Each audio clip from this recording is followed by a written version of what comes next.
Now, we've talked a little bit about how to talk to someone who's lying and how to spot a lie. And as I promised, we're now going to look at what the truth looks like. And I'm going to show you two videos. Two mothers, one is lying, one is telling the truth. And these were surfaced by researcher David Matsumoto in California. And I think they're an excellent example of what the truth looks like.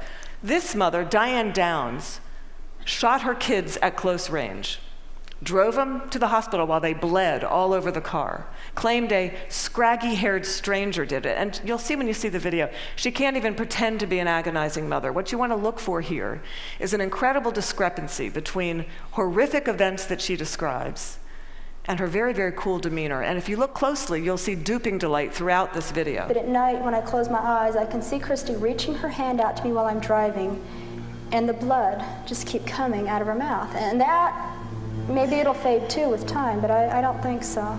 That haunts me the most.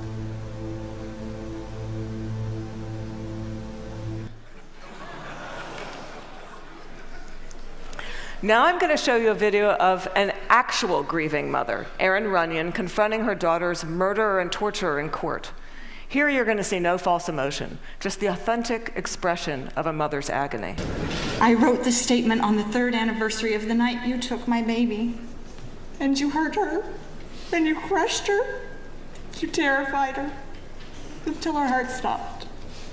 And she fought, and I know she fought you.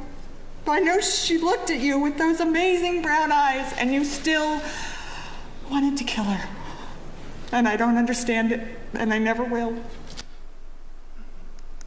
Okay, there's no doubting the veracity of those emotions.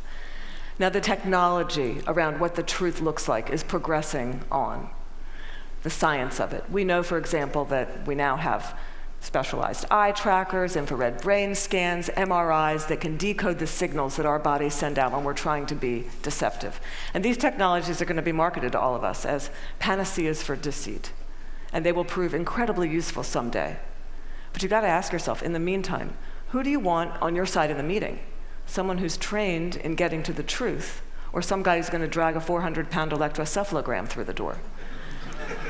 Lie spotters rely on human tools. They know, as someone once said, character's who you are in the dark. And what's kind of interesting is that today we have so little darkness. Our world is lit up 24 hours a day. It's transparent, with blogs and social networks broadcasting the buzz of a whole new generation of people that have made a choice to live their lives in public. It's a much more noisy world. So one challenge we have is to remember, oversharing, that's not honesty. Our manic tweeting and texting can blind us to the fact that the subtleties of human decency, character, integrity, that's still what matters. That's always what's going to matter. So in this much noisier world, it might make sense for us to be just a little bit more explicit about our moral code. When you combine the science of recognizing deception with the art of looking, listening, you exempt yourself from collaborating in a lie. You start up that path of being just a little bit more explicit because you signal to everyone around you. You say, hey, my world, our world, it's going to be an honest one. My world is going to be one where truth is strengthened and falsehood is recognized and marginalized. And when you do that, the ground around you starts to shift just a little bit. And that's the truth. Thank you.